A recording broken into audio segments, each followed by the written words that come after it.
we all know how lightning and thunder sounds in the distance. Just imagine what it sounds like in your bedroom. It's just the loudest possible noise you can imagine.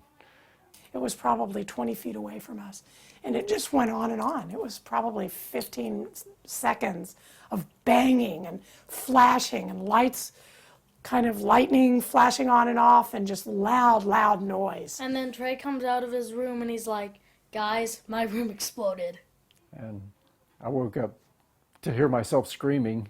So I was laying in bed and half in and half out listening to the storm, and all of a sudden lightning hit the house, and the electrical outlets on both sides, actually 3 of them, exploded, and sparks and I don't know, even debris was flying all over the room.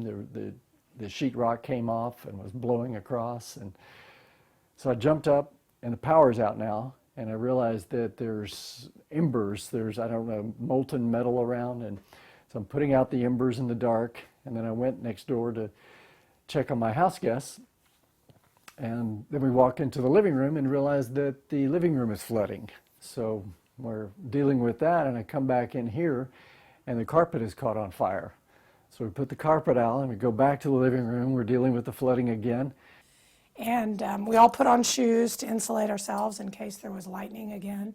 And then we come back to the bedroom to start getting things to get out of the house, and I see an orange glow outside the window and realize that the house is on fire up in the attic and the eaves and everything back up here where you can see.